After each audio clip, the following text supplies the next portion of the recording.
শুভ বিকাল বন্ধুরা, সবাই কেমন আছো? আশা করি সকলে ভালো আছো। আমরাও মোটামুটি আছি। তো আগের দিনের এটা ভিডিওটা আমার বড় হয়ে যাচ্ছিলো। তো উঠান ঝাড় দেওয়ার পরে বাবা দেখো গাছগুলো এনেছে, 4 দিন হয়ে গেছে। গাছগুলো না শুকিয়ে যাচ্ছিল। তো আমি জল দিয়ে রেখে দিয়েছিলাম গাছগুলো। মানু কয়দিন ধরে দাদুকে বলছে, দাদু গাছগুলো একটু লাগিয়ে দাও, তো লাগায় না। এবার আমি ভাবছি যে আমিই লাগাবো। তো প্রথমে আমি লাগাতে এসেছি, মানুকে বলছি, মানু গাছ, ওই জবা ফুল গাছটা কিন্তু নষ্ট হয়ে যাবে, মানে শুকিয়ে যাচ্ছে, মরে যাবে, আজকে যদি না লাগাই তাহলে। তো আমি কিন্তু গাছ লাগাতে এসছি তখন বলছে দে দে দে আমি লাগাই দিই। তো আমি আর কিছু বলি না, বললাম তাহলে নাও, লাগানো নিয়ে কথা। তো এই যে এই গাছের গোলাপগুলো যে হয়েছে না, হাজারি গোলাপ, এইগুলো আমার বাবাই মানুকে কিনে দিয়েছিল। মানু এই ফুল গাছ আনার জন্যে আমার বাবার সাথে পার্সোনাল কথা বলে। বাবার তো ফোন নেই পার্সোনাল। তো বলে কি, একবার ওর মামিকে ফোন করে, একবার ওর দাদুকে ফোন করে, দাদুর কাছে দাও তো, আমার পার্সোনাল কথা আছে। পার্সোনাল কথা কী কথা? তো আমাদের বাবার বাড়িতে না, বাড়ির পাশেই কিন্তু নার্সারি। তো ওইখান থেকে বলছে, দাদু আমাকে গাছ কিনে নিয়ে আসবে আমার জন্যে। আমার বাবা আসলে ও গাছ কিনেই আনতে বলে আর কি। আর আগের গোলাপ গাছগুলোও অনেক বছর আগে তো বাবাই কিনে এনেছিল। একটা গোলাপি কালারের গোলাপ, একটা হলুদ গোলাপ, আর একটা হচ্ছে গোলাপি কালারের জবা। এই যে জবা ফুল গাছটা একদম পুরো শুকিয়ে পাতাগুলো কেমন হয়ে গেছিলো, আমি জল দিয়ে রেখেছি। তো এই কুমড়ো গাছের ডোগাটা কালকে ভাবছি সকালবেলা কেটে রান্না করে ফেলবো, কারণ না হলে না এই দিক দিয়ে লতিয়ে যাচ্ছে। আর হবে কি না হবে। তো মানু বলছে আমি এখানে গার্ডেন করব। ওই যে খুঁটি দেখছো, ওই খুঁটি অবধি কিন্তু এই পাশে আমাদের, আর ওই পাশে যারা আমাদের পিছনে আছে তাদের আর কি রাস্তা আর কি ওই পাশে, আর খুঁটি এই লম্বালম্বি এই পাশে আমাদের সীমানা। তো আমি বলছি সেইভাবেই কিন্তু লাগাবি আমাদের সীমানার মধ্যে। কিন্তু পরে কিন্তু এখানে অনেক মোটা মোটা গাছ ছিল, তো গাছগুলো কেটে দিতে হয়েছিল। তো না হলে কিন্তু তোরও এই গাছ কিন্তু পরে কেটে দিতে হবে। তো এই যে আজকে মঙ্গলবার, মানুর ভোর 5:30টার সময় পড়তে যাবে। তো এখন বাজে ওই 5:30টারই কাছাকাছি। ভীষণ কুয়াশা, খালি অটো, গাইঘাটাতেই গেছিলো, ডাইরেক্ট অটো পেয়ে গেছিলো। প্রথম ভাবলাম মনে হয় হাবড়া, তারপরে দেখছি যে না, গাইঘাটার অটো। কারণ কি বলতো, ভেঙে গেলে না পয়সা বেশি লাগে। মানু বলছে জানো মা, জলেশ্বর ফাঁকা মাঠে যখন আমরা ছিলাম, এত কুয়াশা কিছু দেখা যাচ্ছিল না। তো আমি বললাম এই তো আর কটা দিন, তারপরেই গরম পড়ে যাবে। তো এখনও মাঘ মাস কি ফাল্গুন মাস, মানে মাঘ মাস তো জানি, ফাল্গুন মাস পড়েছে কি না দেখো। এখনও দাদু ঘুমাচ্ছে। তো দাদু উঠে গেছে, আমি বাসি নাইটি ছেড়ে সব কাজ মাস সেরে দাদুকে চা দিলাম। সুপ্রভাত আমার প্রিয় পরিবার, তোমরা সকলে কেমন আছো? আশা করি তোমরা সকলে ভালো আছো, আমিও মোটামুটি আছি। রিমি রূপা চ্যানেলে সকলকে জানাই স্বাগত, অনেক অনেক ভালোবাসা। তো বললাম না এই কুমড়োর ডুগাটা, তো আজকে কুমড়োর ডুগাটার তরকারি করব। আমার যেন ওই যখন মাঠে আর কি চাষ হয় না, আমার শাশুড়ি মা মানে খুব আনতো। দেখো অনেক দিন হয়ে গেছে না, এইসব না খাওয়াই হয় না, বলে না এগুলো শাশুড়ি মারাই বসে বসে কেটে দেয়, রান্না করতে ভালো লাগে। তো মাঠে আগে যখন চাষ হতো, অনেক দিন হয়ে গেছে কুমড়োর ডুগা খাওয়া হয় না। বেশ কচি কচি আগাগুলো দিয়ে মুসুরির ডাল থকথকে করে রান্না করলে, বা মটরের ডালে মুগ ডালে দিলে ভালো লাগে। লাইয়ের ডুগার থেকে কিন্তু কুমড়োর ডুগাটা বেশি টেস্ট হয় জল বড়া করলে। তো বাড়ির সবজি ছাড়া, মানে সার ছাড়া সবজি, ভাবছি একটু বড়ি দেবো, কালাইয়ের ডালের মা পাঠিয়েছিল বড়ি, আর একটা বেগুন ভেজে দেবো, একটু সিম দেবো, একটা আলু দিয়ে তরকারি করব। তো কালকে দুপুরবেলা কিছু মানে জামা কাপড় কেচেছিলাম, তো সেগুলো বেশি ভেজা রয়েছে, মানে স্নান করার সময়। তো বিনীতাদের বাড়ি দেখো এখন কি সুন্দর রোদ এসছে, ওদের বাড়ি মেলে দিয়ে আসলাম। আর যেগুলো হাফ ভেজা আছে সেগুলো বাড়িতেই মেলে দেবো, কারণ বাড়িতে না এখন একটু রোদ আসে, শীতকালে তো একদম আসে না এই কলা বাগানটার জন্যে।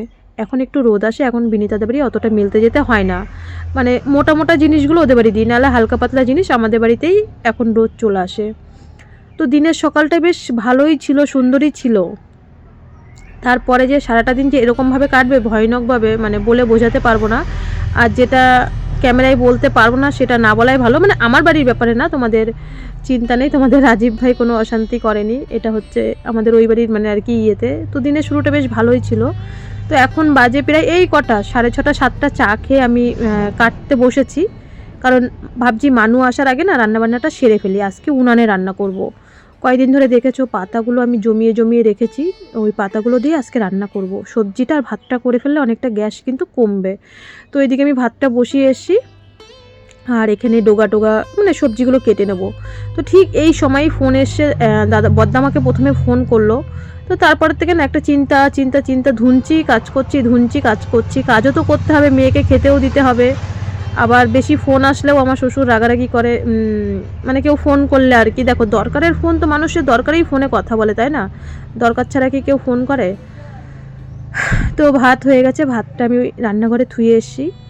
আর এদিকে ভাবছি সবজিটা না আগে একটু ভাপিয়ে নিই, ভাপিয়ে তারপরে সম্বাদ দেবো। তো এই যে বড়িগুলো একটু তেল দিয়ে হালকা করে ভেজে নিলাম, আর একটা কড়াইতে সবজিগুলো ভাপিয়ে রেখেছি। এটা ভেজে আবার মানে বেগুনটাও ভেজে নিয়েছি। বেগুনটা ভেজে না নিলে ওই যে বেগুন ভাজা আর বড়ি ভাজা আমি ওখানে থুয়ে দিয়েছি। আর এগুলো একটু ভাপিয়ে পাঁচফোড়ন সম্বার আর একটু ওই আদা জিরে বাটা দিয়েছিলাম। দেখো বেশ বাড়ির সবজি না সার ছাড়া হেবি সুন্দর, একদম নরম তুলতুলে হয়েছিল। তো এই এক তরকারি দিয়ে জানো তো সকালবেলার ভাত খাওয়া হয়ে গেছে। তো আর ভাবছি যে লাউ দিয়ে, বাবা আসার সময় লাউ নিয়ে এসেছিলো, সিম নিয়ে এসেছিলো, বাঁধাকপি নিয়ে এসেছিলো, তোমাদের তার ভিডিওতে দেখানো হয়নি। তো লাউ দিয়ে একটু মুসুরির ডাল করব, আর অর্ধেকটা লাউ রেখে দিয়েছি, কালকে মাছের মাথা দিয়ে করব। মানে সব কিছুই আর কি, মানে আজকে আর কালকে হিসাব করেই রান্নাবান্না করছি আর কি। তো এই যে রান্নাবান্না হয়ে গেছে, মানুও চলে এসছে। মানু এসেই বলছে মা আমাকে না পড়াতে আসবে। আমি বললাম পড়াতে আসবে? বললো হ্যাঁ। মানুকে না আজকে ডিম সিদ্ধ দিইনি, ডাইরেক্ট বলেছি আজকে তুই ভাত খাবি। তা ও আসা, আমার না তপু পড়াতে আসবে, কিন্তু কখন আসবে অতটা মাথায় নেই। মাথায় থাকবে কি করে, মাথা তো আর মাথার মধ্যে নেই, তাই না? ওই দিক থেকে বারবার ফোন আসছে, ওইদিকে কাজল ছোটাছুটি করছে, কি বলবো, আর ও মানে বাচ্চাটাকে থুয়ে দৌড়াদৌড়ি করছে। আমি তো যেতে পারবো না, হাত পা বাঁধা। আমি মেয়েটার তো যত্নও তো করতে হবে, তাই না? তো ওইদিকে মানুকে ভাত দিলাম। আর প্রথমে আমার সমিতির ব্যাপারে কিন্তু ব্যাংকেও যাওয়ার কথা ছিল আজকে। তো কি করি দেখি, ব্যাংকে যাব বলেই কিন্তু আরও বেশি তাড়াতাড়ি করছি, বেশি তাড়াতাড়ি করছি যে ব্যাংকে যাব। বিছানা গুছিয়ে ঘর টর ঝাড় দিয়ে চলে এসেছি। দেখো মানে পুরোটা তোমাদের সাথে শেয়ার করতে পারিনি, অতি মানে শিগগিরই তাড়াতাড়ি একদম টাইম টু টাইম আজকে তপু পড়াতে চলে এসছে। তো আমি এদিকে মানে বারান্দা টারান্দা ঝাড় দিয়ে নিচ্ছি, যে ও পড়ে উঠলেন আমি ব্যাংকে যাব, এটাই আর কি ভাবছিলাম, ব্যাংকে যাব। তো এর জন্যই তাড়াতাড়ি করছি। ডালটাও আমার রান্না হয়ে গেছে, রান্নাবান্না কিন্তু সবই হয়ে গেছে। তো আমার না একটু মন মেজাজ খারাপ বলে আমি বলছি আমি আজকে ব্যাংকে যাব না, তুই যা, তুই তোর ভাতার টাকাটা তুলে নিয়ে আয়, আমি হচ্ছে পরে কালকে যাব। তো ওর টিউশনি 2 জায়গায় পড়া কমপ্লিট, তো ওর খাওয়া দাওয়া হয়ে গেছে। তো ও ওইদিকে চলে গেছে, আর আমি এইদিকে ভাবছি কি একটু চা খেয়ে তারপরে কাজ করি। এর জন্যে কিন্তু আমি বললাম দাদুর সাথে যা। শুভ সকাল সবাইকে, সবাই কেমন আছো? আশা করি সকলে ভালো আছো। তো এখন বাজে 11টা। মানুকে ভাত খাইয়ে দিলাম। তো আসার পরে আমি বলেছি ভাত খেয়ে নে, আমার তো রান্না কখনই হয়ে গেছে, কোন সকালে। তো বলছে না, এসেই না একটু চা আর মুড়ি খেলো, তারপরে পড়তে বসলো, জল খেয়ে বলছে মা জল দাও। আজকে যাওয়ার সময় জল নিয়ে যায়নি, তা বলছে আমার জল খেয়েই পেট ভরে গেছে। তো এখন আমি খাইয়ে দিলাম, আর ওই তরকারিটা করলাম। আর আমাদের ওই বাড়ি থেকে লাউ এনেছিল, লাউ সিনকে পাঠিয়েছিল বাবার কাছে সবজি, তো লাউ দিয়ে একটু ডাল করলাম। এখন আবার দোকানে বসতে হবে, এদিকে সব কাজ পড়ে রয়েছে, সকাল থেকে কোনো কাজই হয়নি, কী জানি আজকে কী জানি তালে গোলে হয়ে গেছে। তো যাই হোক, ওই মানু গেল, ওর ভাতার টাকাটা পায়। তো আজকে তো দেখতে দেখতে 10 তারিখ হয়ে গেল। এখন মানে আজকে কালকের থেকে আজকে দাদাকে বললাম আজকে মানে তৎকাল মারবে, তো মানে টিকিট কাটবে। যাই হোক কালকে বলে ফেলেছি যে মানে তৎকাল মারবে, তো তৎকাল কাটবে। এবার আজকে কাটলে কালকে, এবার আমাদের ডাক্তার হচ্ছে 16-17। তো এত আগে যে লাভ মানে হবে না, যেতে হবে 2 দিন আগেই যেতে হবে, কারণ যেদিনকে টিকিট হবে সেদিনকেই যাব। তো কালকের থেকে টিকিট মানে কাটবে, এবার জবে হয়। তো দাদা বললো তুই ব্যাগটা গুছিয়ে রেডি করে রেখে দে। আমি তাই ভাবছি, দেখতে দেখতে কী করে যেন 10টা দিন পার হয়ে গেলো, আবার যেতে হবে। তো দাদা বললো তুই টিকিট মানে ব্যাগটা গুছিয়ে কালকের মধ্যে রেডি করে রাখবি, যেদিনকে তোর টিকিট হয়ে যাবে তুই সেদিনকেই বেরিয়ে যাবি, কারণ তৎকাল কালকে মারবে কথাটাই চলে আসে, মানে কালকে কাটবে, পরশুদিন টিকিট হয়ে যাবে।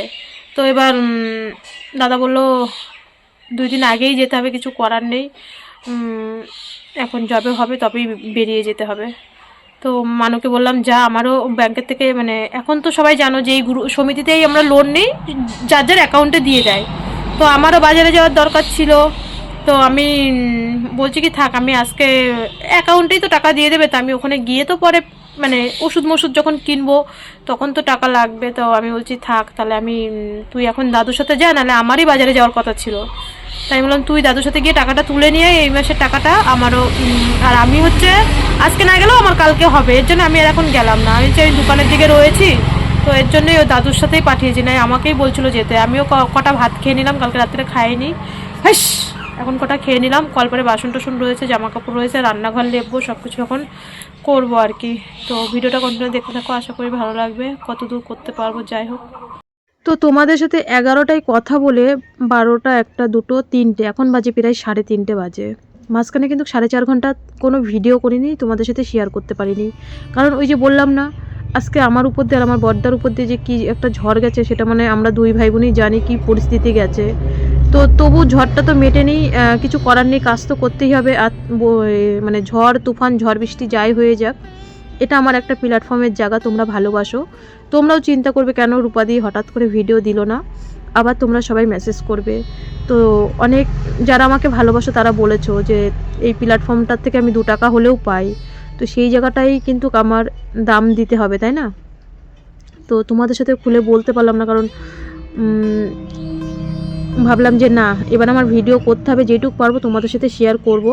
তো ওই চিন্তায় না আমি বললাম যে না, আগে ভিডিওটা পোস্ট করে নিই। তো তার মাঝে মাঝে ভিডিওটা পোস্টও করেছি, এদিক ওদিক ফোন করেছি, মানে ক্যামেরা করব কি, ফোনটা নিয়ে আমি ব্যস্ত ছিলাম। দেখো সকালবেলার বাসি জামাকাপড়, মানুষ জামাকাপড় বাসি, আমার বাসি জামাকাপড় এখনও ধোয়া হয়নি, প্রায় 3:30 বেজে গেছে। হাতে গোনা আর কটা দিন আছে। সবার শ্বশুরকে তো খেতে, মানে বাবাকে খেতে দিয়ে দিয়েছি, মানুও খেয়েছে। আমি যেন সারাটা দিন বলছি, মানে ভয়েস দিচ্ছি, ঠাকুরের দিব্যি দিয়ে বলছি, সারাটা দিন একটা পেটের দানা আমি ভাত মুখে দিইনি, মানে টেনশানে। তো ট্রলিগুলো ধুতে হবে, ব্যাগগুলো ধুতে হবে, সব কাজ পড়ে আছে।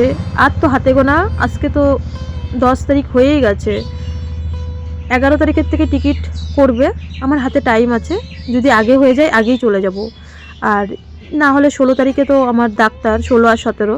তো হচ্ছে যখন হবে তখন যাব। কিন্তু মানুর বাপি ওই বিশ্বাসে ফোন করেছিল, মানুও ফোন করেছিল, আঙ্কেল টিকিট বানাতে হবে। তো বলছে ঠিক আছে, ব্যাগ গুছিয়ে রাখবে, 11 তারিখের থেকে টিকিট যেদিনকে হবে তোমরা বেরিয়ে যাবে। তো আজকেই ভাবছি আমি মানে ব্যাগটা গুছিয়ে ধুয়ে টুয়ে রাখি, কমপ্লিট করে ফেলি। সত্যি দেখতে দেখতে কী করে যেন 10-12 দিন চলে গেল, মানে আর পারি না গো সত্যি। একবার যাওয়ার আগে ধোয়া কাচা, একবার আসার পরে ধোয়া কাচা, মানে ধুতেই আমার জীবনটা শেষ। প্রায় যেন 4টে বেজে গেছে, এখনও স্নান করিনি। কখন স্নান করবো, 4:30 বেজে গেছে, এখনও ভাত খাইনি। মানে মাথাও যন্ত্রণা করছে, ভালো লাগে না। এই আমার তো মাথাটা তো এইটুক, কত টেনশন করব, কত কিছু করব, তাই না? তো বাসনগুলো মেজে রেখে এসছি, আর জামা কাপড়গুলো ধোবো। কত জামা কাপড় ছিল কালকে তোমরা দেখেছো, তো সেই জামা কাপড়গুলোও কাচতে পারিনি, ওইভাবেই রয়েছে, তাড়না করে বেড়াচ্ছি সকালবেলার থেকে।